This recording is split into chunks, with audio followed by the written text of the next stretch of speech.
started. So welcome everybody, and we are now live with our guest expert for the month, Helen Stott from Marketing Doris. So welcome, Helen. It's great to have you here. And first, before we start, just want you to tell us a little bit about yourself. Okay, so I'm Helen Stott. My business is Marketing Doris. I've been working as Marketing Doris for 13 years. I'm essentially a interim marketing manager, marketing director, working for businesses that have little or no marketing resource in-house, but actually do need some marketing expertise.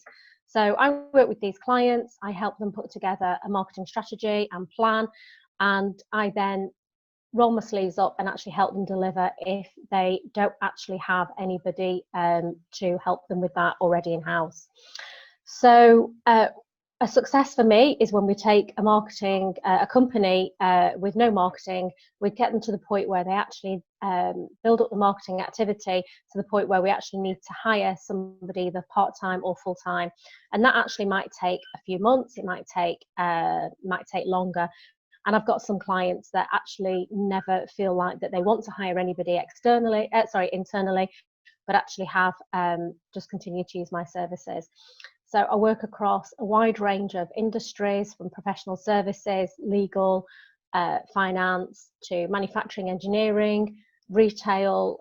It's really right across the board. The principles of marketing apply to almost any business, and I love nothing more than working with a new company and helping them establish what their marketing activities would work for them to help them achieve their business goals. Amazing, thank you for that introduction. So for anyone watching that doesn't know, every month in the members club on MyPeopleClub, we have an expert of the month who releases a masterclass for the month. So Helen's all about marketing, so anything you need to know about marketing she's done as a masterclass, and then halfway through the month we do this Q&A session where members and non-members can ask about marketing, or if you have seen the masterclass, then obviously you can ask further questions on that. So great to have you here, Helen. Thank you. I'm really excited for today. So Marketing Doris, if you're Helen, where does the Doris come from? Let's start at the beginning. Okay, it's the number one question I get asked all the time, and there are various different answers to why I'm called Doris. So the first is that when I was first setting up my business, I didn't particularly just want to use my own name as part of the branding. There was no other reason than that, other than I just didn't want to keep saying Helen Stott all the time. So I wanted something that was a little bit different, a little bit quirky, and it's actually always been a bit of a nickname. So one of my friends calls me Doris, and actually my nana was called Doris, so it sort of just fitted. And so that's how Marketing Doris started. And as I say, it's the number one question that I get asked, and it's a great icebreaker, and it's a good way of starting communication. And essentially that's what marketing is all about, is about communication. No, absolutely. So if you're a small business, then where would you recommend that people start with their marketing? Okay, that's a really good question. I think the first thing that I would say to a particularly new business is before you start running into doing this activity or that activity, as far as marketing is concerned, just take a step back and actually look at what you want to achieve from your business. So just take that time about what your goals are, and really start to think about what those goals or challenges that you have in the short term. So that could be in the next month, then look at a little bit longer for the next 3 to 6 months, and then maybe that little bit further still, perhaps 1 to 2 years. When you've got that idea about what it is that you want to achieve, it then actually helps you start looking at what marketing activity you can do to help achieve those goals. The second thing that I would actually say to people is, who are you trying to target? So again, this can make it so it is actually much more focused in terms of the marketing activity you do. So whether that is business to business or whether it's business to consumer, and also look at, whether you're looking on how far you're looking in terms of geography. So are you looking just within your town, your county? Are you looking a bit further afield? Are you looking at UK or international? So just start identifying who it is, or who you're wanting to target, and that will really then help identify the marketing tools that you can use. And I always say to people, it's just because everybody else is doing a particular marketing activity, it doesn't mean to say that you have to do it. There are always particular trends with marketing, as there is in any industry. But just because everybody else is doing one particular thing, that doesn't mean to say that you have to do it. Just find what is right for your business, your target market, and I suppose importantly, your budget. Yeah, it's very easy to fall into that trap, isn't it? When you see everyone else doing something, you're like, oh, should I be doing that as well? Or, and then if you do that, like, how do you stand out from the crowd? You know, how do you find that USP or whatever that's going to make you more attractive than the competition? I think particularly now where a lot of businesses are going online, that's like one of the hardest things to do, isn't it? Absolutely. And, you know, again, I would also suggest that just do one thing at a time. Is that it's very easy to sort of almost adopt the spray and pray attitude and just start throwing money or time or energy into lots of different activities. And then it's hard to actually see which one is working. So I would just say concentrate on one or two, make sure that you put things in place that you can actually measure it. And we can go into a little bit more detail about that later. Because actually, if you don't know whether it's working, how do you know whether to continue, or whether or not you need to do a few tweaks on what you're doing to then make it work for you? Yeah, absolutely. And you talk about in the masterclass about client avatars, and you just talked to them about really knowing your market. So if you're kind of really at the beginning, can you just explain what a client avatar is, and also, you know, what are maybe some of the best things to do to try and find out what your target market is? Yes. Okay. I mean, there's lots of different ways that you can do this, but I mean, very simplistic. Get a piece of paper or use your PC, open up a blank document, and I would really look at, you know, if your business is made up of different services, the chances are that your ideal customer for each of those services may be slightly different. So just do one at a time. And just think, right, who is the ideal person that would want to use or buy these products or services? And then just almost imagine what they look like. I don't mean physically, though that might work for some industries, but you know, it could be that you look at them by age. It could be that you look at the type of position that they may be holding in their business. You know, for some businesses, they want to focus on, I don't know, finance directors. So you start just to try and build up who these people are, and it'll give you an idea about them, where they would go to actually find information about products and services. So for B2B, it might be that LinkedIn is a good way of directing your efforts. And then there are different ways that you could use LinkedIn to actually try and help you get your message across to those people. If it's consumer, again, there may be other tools that would be better. But once you start developing that customer avatar by services, it almost just makes it a little bit easier. You can almost picture the type of people that you want to deal with. It's harder if you say, well, I can sell to anybody or everybody, because it's actually then hard to imagine who they are, or to actually how you would actually reach them, how you would actually speak to them about your business. Yeah, I think I've struggled with that sometimes, because you have, like, say, coaching, and you can pretty much coach anybody, you know, once you've learned all the tricks of the trade and you've been doing it a certain amount of time. So when people sort of say, oh yeah, but you know, you need to niche, you're almost a bit resistant to it sometimes, I think, because you are like, well, you know, like, I don't know, if you picked like just HR people to coach or whatever, then you'd be like, well, yeah, but I also coach all these other people as well. So it's quite, I think that's for me personally, I found a bit of resistance around that. Like when people are saying, oh, fine, you know, just do one thing at a time, and that's it.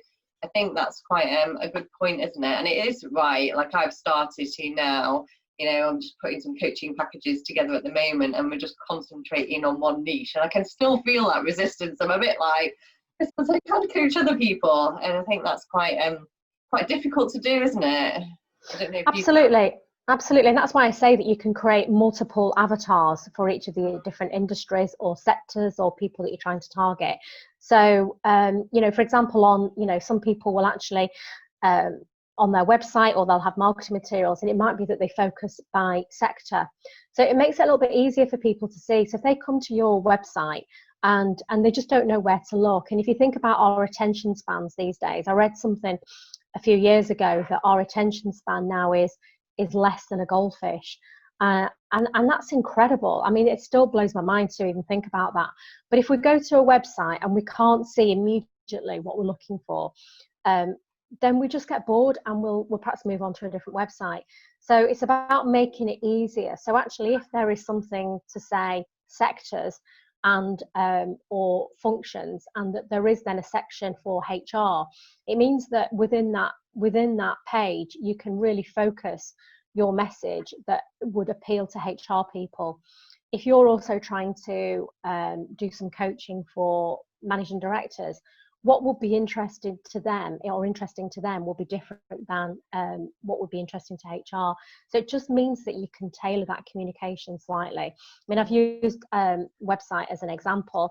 There are businesses that will have marketing materials, and it may be that they have different flyers or leaflets or some focus, whether it be by sector or by function.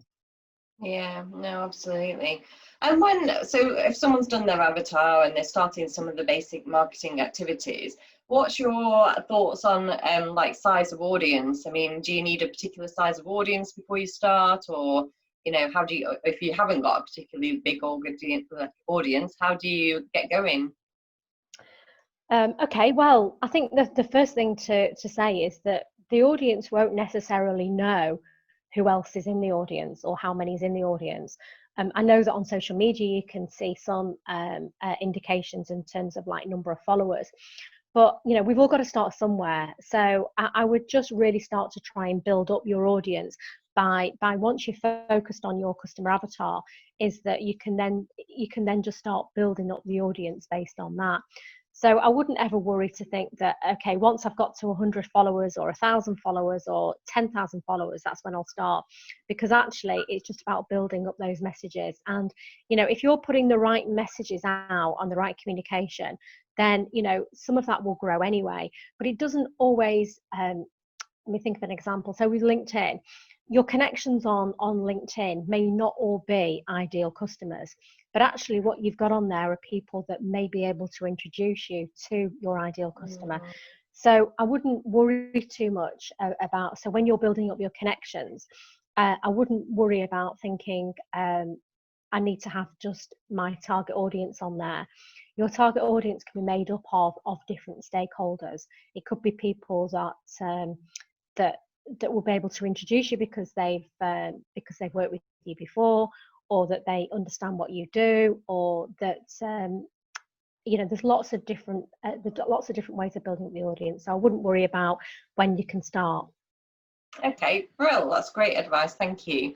And then talk to me, you talked in the masterclass a lot about like creating a target list or people to target. So just talk to us a little bit more about actually creating some sort of list, and how do you do that? What should you include? How do you go forward with that? Okay, there are lots of different ways of how you can build your list up and actually how you record that. So there's some brilliant tools out there to help you with that. So there's it could be that you just simply use an Excel spreadsheet. It doesn't have to be anything particularly fancy. But as I say, there's some brilliant tools out there that are quite often free to use, like Capsule or HubSpot. And so I would really recommend that when you're starting to do your database, that you really think about starting as you mean to go on, really. And it'll be easier once you've started your database to then keep adding to it. So you've got somewhere to put your data. You just need to find that data to put in there. If you're an existing business, what I would suggest is that you go back through your own records. You look at putting your existing customers on there. You still need to communicate to them. I would look at people that you've worked with previously, so customers that maybe have not bought from you recently but have bought with you in the past, so that they're aware of who you are. I would then look at people that you've targeted, perhaps you've given quotes to, and it may be that they've bought, they may not have bought. Again, I would suggest that you try and keep in touch with those people. So that's one way of kind of like building up. Again, I've talked about the stakeholders, so there'll be people that you should include in your database of that people could be introducers or that are interested in your businesses. And I think that's really important, that these are people that they may be working in complementary services to you. It could be that you've worked with them previously and they've moved on to perhaps different companies, but definitely include those on your database as well, because they will be interested. And then I think based on your customer avatars that you've created, about who those, you've identified who these people are, but actually you don't know their actual names or where they are. So you can then start building up. There's a few ways you can do this. So one, you can actually do some your own research. So if you've identified that actually I'm looking to speak to HR people, but within a particular sector and a particular geographic area, there's some things that you can do yourself by doing desktop research, and actually just have a look on the internet. You can identify the company's websites. You might be able to get some information from there, and you can start to build up some information. So you can start to build up, details like the company address, telephone number. It might be that you actually identify the name of the person that you would like to talk to, what their position is. And then it might be that you've even been able to get the email address based on the information that's available on the internet. I would suggest that you look at your LinkedIn. You might find that when you identify them on LinkedIn, it may be that you've got a connection in common that could perhaps do an introduction for you. I think that if you're wanting to think about contacting them directly through LinkedIn, I would really recommend that you do a little bit of research first. Don't just do a connection request and just think about it. How are you going to approach those people? It'd be like going into a networking room and seeing that person in the room. Would you actually just go up and tap them on the shoulder, or would it be better that you actually have an introduction to those first? How would you approach them? And that's what I would always say to people using LinkedIn is do on LinkedIn what you would do in person. So there are ways also of being able to buy in data. I would always say be a bit cautious with that. There are some brilliant companies out there who are able to provide data. Fully GDPR compliant. I think that's really important to stress, that you ask those kind of questions. And also there are also rules around sort of buying or renting lists. So just check that you understand the terms of the data you're buying. So some data lists that you buy that you can only use for a period of time, and or it could be that you can only there are certain restrictions. So just check those details. And I'm happy to talk to anybody individually and give them some guidance around that. But definitely with GDPR, that's really important. And if you're then using these lists to then perhaps contact these people through perhaps email or a direct mail, then again, there's some guidelines that I would suggest that you do with that. And particularly on email, there are some brilliant tools out there that you can use, like MailChimp or HubSpot. You can actually send emails through that. And it's always important to make sure that you include the information at the bottom of the email footer. Usually it's a standard anyway, that people have the option to unsubscribe. I think that's very important to make sure that that's on there. And so just carefully plan what your messages are, what you're going to say to these people, and when you send it out. It may be that you only get 1 or 2 chances to actually get in touch with these people. So just try and make sure that that you're saying what you want to say. And then there's always the option with things like MailChimp or HubSpot. There are always analytics that you can have a look at. So it shows you who's opened, who's clicked through, and but also importantly, if the email address is incorrect, if you've had a bounce back, or if they've unsubscribed. So there's a lot of really useful tools out there that can really help with your marketing activity. Thank you. So yeah, loads of really great advice there, and thank you for offering support. We'll put your details in the comments when we do the replay and stuff. So yeah, anyone that needs extra help, you can get in touch with Helen directly. It leads me on to the next thing quite nicely, actually, and you've just touched on it at the end there in terms of measuring performance. So obviously there's a lot of activities that you can do, like say whether that's emails, leaflets, mail shots, or whatever it is, cold calling, whatever sort of method you undertake. But in terms of measuring performance, obviously, like you just said now, MailChimp, you can see your click rates and stuff like that. What other sort of performance measures would you suggest? Okay, well, I'll talk about some other, because I've mentioned MailChimp already. So let's look at some others. So the website, Google Analytics is a free tool that you can use. You do need to have set that up with your website. It is possible to do it retrospectively, so don't worry if you don't think that you've got that on. You can talk to your web developer, or it is possible to add it on yourself. It's just a case of putting a code into the background of the website. So Google Analytics is brilliant. I'm a real geek when it comes to the stats. It can be a bit mind-blowing because when you first go into Google Analytics, there's such a lot of information on there, and it's hard to know what to focus on.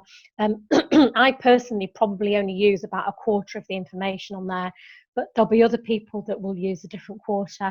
There'll be some people that use more than that. So don't get blinded by it all. What I'm quite interested in is I'm really interested in knowing what pages people are interested in looking at when they come to the website. And so for me, that's one of the key things. I try and look at how they found us and what they're looking at and how long they're staying on there. So from that, it then helps you in terms of ensuring that you've got relevant and continuing new data on your website. Sorry, when I mean data, like content on your website. So it's really important to kind of keep your website fresh. But the Google Analytics is a great way of understanding how people are getting there. Are there certain keywords? Are there certain articles that people have been more interested in than others? And it'll just help you with a bit of focus going forward as well. In terms of other tools, so with social media, you've got your analytics as well. It may be that some people want to build up their audience, so we'll be looking at the number of followers or connections. You can certainly look at the how much reach that you've had with certain posts. Again, that will help you in terms of determining the content, but also the time that you're posting your content out. Certainly, there are different, people look at social media in different ways. It may be that you think that first thing in the morning or last thing at night is better for your audience if you think that's when they will go online. There are others where actually lunchtime sessions like the one that we're doing now is optimum. So just play around a little bit with it as well, but look at the data that is being provided by by a lot of these tools. It makes it so much easier. When it comes to things like direct mail, it might be that I would always suggest that with anything that you do, that you have some kind of call to action. So it could be quite simply that there's a phone number for people to call. And I think it's good practice to, when you receive a new call from somebody, is ask them, how did you hear about me? And make a note. I mean, I've done it quite simply in a Excel spreadsheet, putting where people have heard about you or your business, and it just gives you a little bit of an idea about how you can then use your marketing. If you find that actually you've had nothing from one particular piece of activity you're doing, then I think it then helps in terms of, well, should I continue doing that, or should I do some tweaks to what I'm doing on that activity, or should I just do something else instead? Yeah, no, absolutely. Oh, brilliant. That's loads and loads of really good information. Thank you. I wonder what your thoughts are in terms of marketing to prospective customers and existing ones. Is there a particular like standard ratio that you should actually focus more of your time on one rather than the other, or both equally, or what's your kind of thoughts around that? That's a good question. I think that I think there should be a balance. I think that, you know, that there was a stat where it said that it costs 5 times more to bring a new customer on board than it is to work with your existing customers.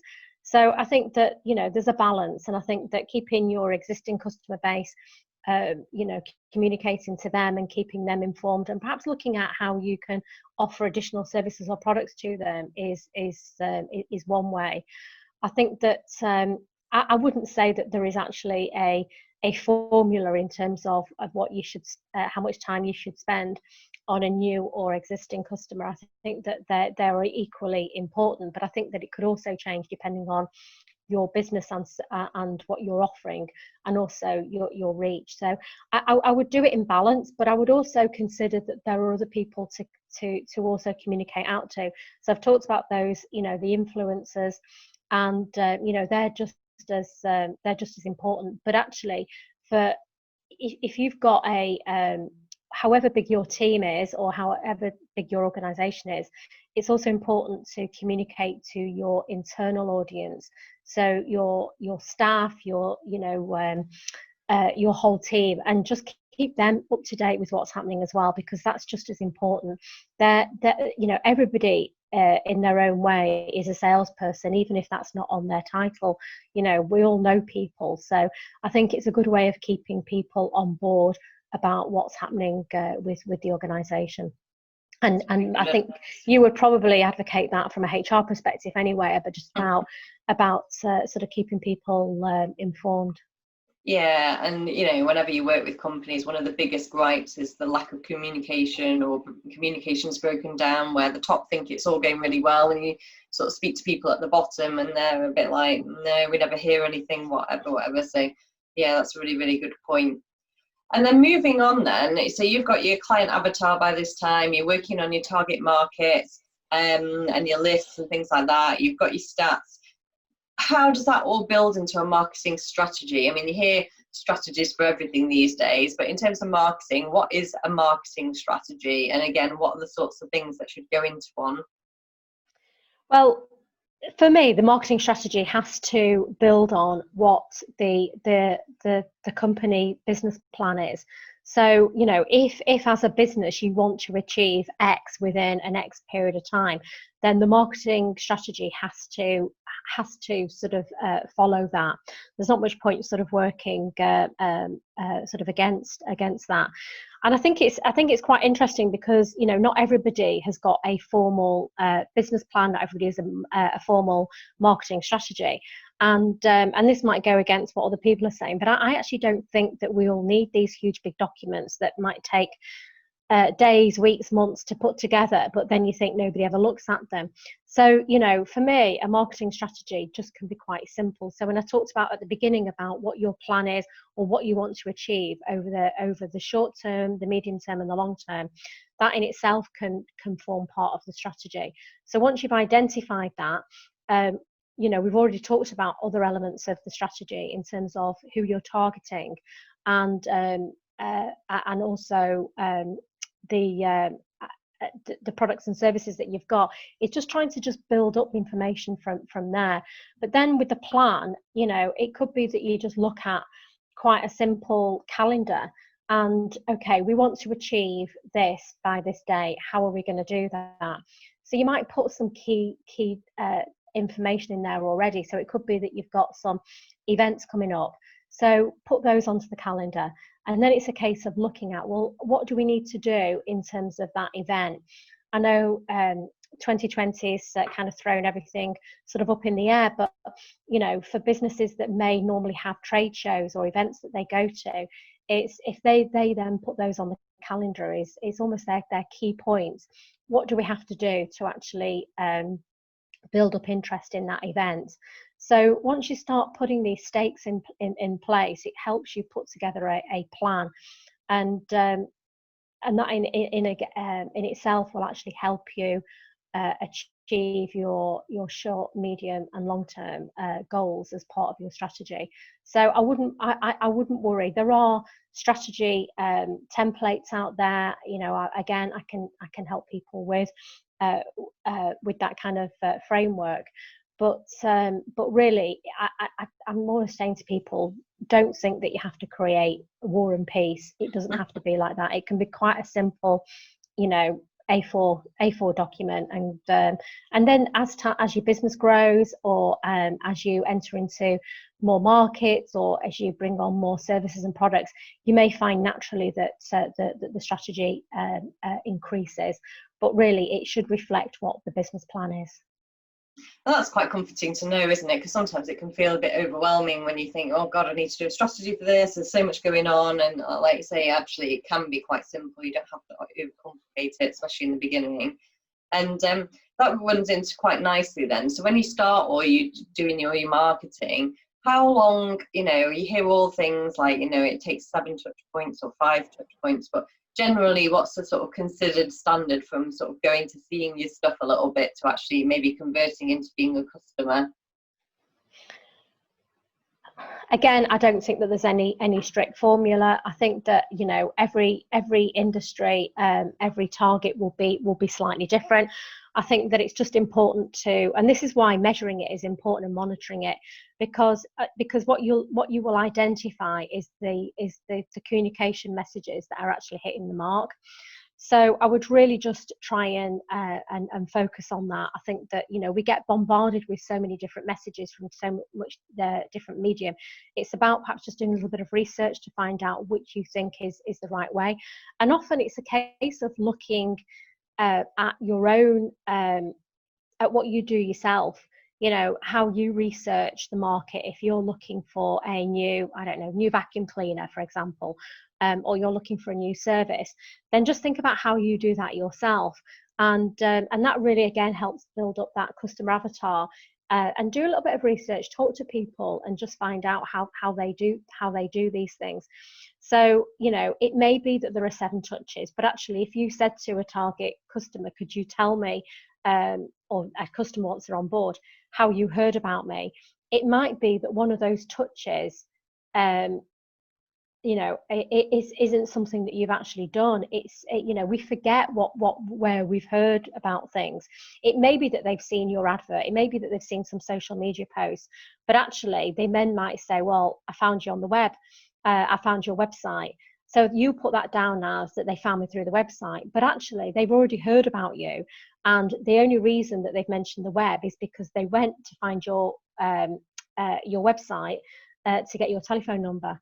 So it doesn't always follow that it is up to 7 touches, but so I think it's just a case of just trying to monitor, and that everybody's different, but just also judge it by yourself, and don't think that you've got to then send out 7 emails to people and that they're going to contact you then, or that you do 7 posts on social media, or you send. There isn't a strict formula for that, and I know that isn't the answer that people want, but if you know, if it was as easy as that, you know, we're all different and sort of complex, and we have so many different communication messages to process that you know, it might be 1, it might be 7, it might actually be 12, who knows. Yeah, no, absolutely. Yeah, you know, we have all sorts of different things going on, and then like it'll be, you ask someone where they heard about you, and it'll be some random things, so you just never know, do you? Or it's recommendations. You know, a lot of our stuff comes from recommendations, which is good. I think there's one of the key, I'll just mention one thing, is that many years ago, I was working for a retailer, and we actually had a store that we had to close because the building was actually being torn down, and we were going to move to a different location. So we did, in previous times when we'd had a new store, or we would do, we were moving, we would do a certain prescriptive sort of marketing campaign. With this one, we actually didn't do a lot. Actually, what we did was we created some very almost handmade looking posters, which we put on all the windows, and actually the store had its best sales. People were actually queuing around the corner. It was ridiculous about how much that store sort of took in its final 2 weeks.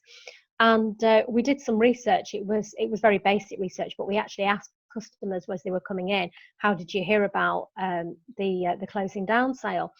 And the answers were very varied. But we actually had people who said, "Oh, I saw your TV advert, I heard your radio advert, or I saw the advert in the newspaper." And that was really interesting because we'd done none of those things. We had previously, but we hadn't done it for this.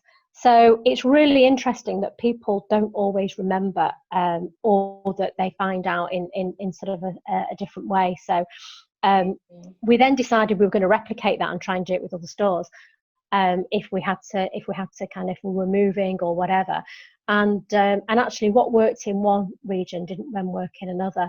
So it just changes each time. So, you know, it's always hard, isn't it? It is. It just makes it just makes our job a little bit more interesting to just try and find what is the right marketing activity for that particular purpose.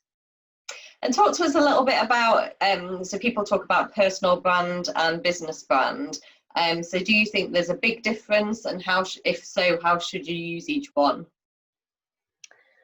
Yeah, well, there is a difference. I mean, with a business brand or a company brand, you know, that's the values of the business or what are the services and the products that you're doing will be quite separate from people's personal brand. I think that obviously there are businesses that there are people whose, you know, this is my business. So I suppose I'm an example in that you know, my business is Marketing Doris, but actually Marketing Doris is me. So and even though I bring in other people to work with, depending on what the marketing activity or campaign or project that we're working on, I'll bring different people in to work on that project. But actually, in the main, Marketing Doris is me. So, you know, do I then have so I actually have a Marketing Doris sort of business brand and profile. I don't necessarily then have my own personal brand that I've developed, other than I suppose that we do that naturally anyway, isn't it? In the way that we sort of, how we dress, how we talk, how we behave. So I suppose subconsciously that we are doing that anyway. And I think it's just a case of how you want to be represented or how you want to be perceived in your business or your in your business life. And finally, sort of coming to the end, last couple of questions. Obviously, it's been a tough time for everybody this last few months, and you know, we've seen a lot of ups and downs. Is there any brands that you think have done their marketing particularly well? And if so, you know, what can we kind of learn from that? You know, I've been amazed at how people have adapted through this coronavirus and the pandemic, and I've just been you know, watching some of the adverts on TV, and you can see that they've been done in different ways. So, you know, people have been very innovative. They've used animation to get their messages across. There's a lot now where it's clearly been done either on Zoom, or they've done a lot of social distancing sort of tactics in terms of developing the adverts. I think all of that has been absolutely brilliant, and you know, I think the supermarkets have been amazing. The fact that they almost created this consortium to help each other, and you know, how quickly they adapted. I think that it's been a massive boost to a lot of the supermarkets in terms of how people perceive them. You know, the fact that they did dedicated hours for NHS workers or for vulnerable groups, and then just in how they've responded in store with the laying out, you know, making sure that people are safe, and helping people with sort of those care packages. I think some that I think there's far too many for me to actually mention, but there's a farm shop up in near Huddersfield called Bolster Moor, and I think what they've been doing is brilliant. Their marketing is fantastic, and it's quite quirky. It really picks up on the Yorkshire sort of you know, sort of dialects, but they've been producing their fake away sort of menu, they've also done their vulnerable boxes, and there's some great initiatives that they've done up there. I'm trying to think who else has stood out for me. It'll come back to me, or I can actually put something on the chat later about people that have stood out, because there's been so many. I think I've been really amazed at how people have managed to either pivot their business and really communicate the messages out there. Some really good. There's really good examples out there. Oh, thank you. And finally, if you could give any tips to, sort of small businesses or, people that are struggling a little bit at the moment with their marketing, what would your sort of top couple of tips be? I think the thing that I would say is that, that despite everything going on, there's some brilliant, very effective and free tools out there that you can use. So, marketing doesn't actually have to cost the earth, and there are a lot of things that you can do that would just take a little bit of time, but actually don't have to cost a lot of money, if anything.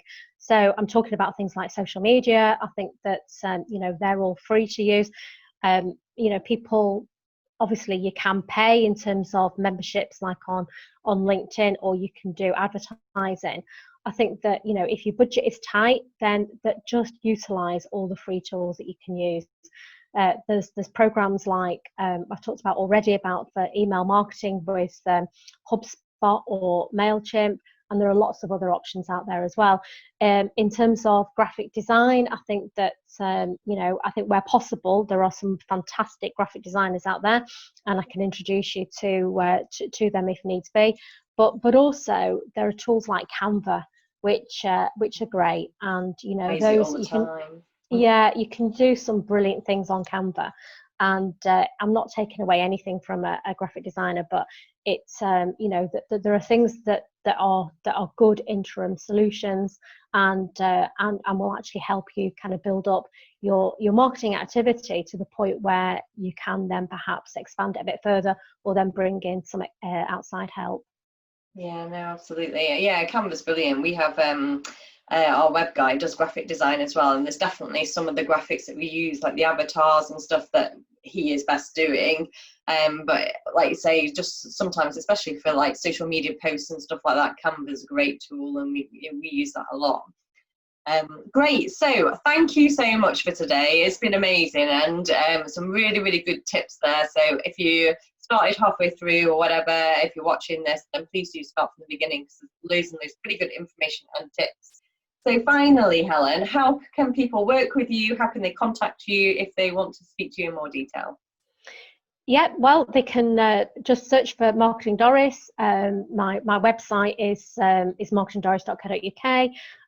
My contact details are on there. I'm also on social media under the same name, Marketing Doris, or you can find me on LinkedIn under Helen Stott. So I'd love to connect with people, and happy to have a chat about how they're doing their marketing currently, what their marketing challenges are, and then I can give you some pointers as to perhaps how you can improve those or help you with those challenges. Thank you. Thank you to everybody watching or watching on the replay. Helen's amazing. Like I say, she's done one of our masterclasses for us, which is live in the Members Club. So if you are a member, you can go to the Masterclass section and you will find her masterclass there. Our website is www.mypeopleclub.com, and we also have an offer on until the end of the month. So get involved, have a look at that as well. So thank you very much for joining us. Thank you, Helen. Thank you. And we look forward to hearing more from you soon. That's great. Thank you very much for having me. Thank you.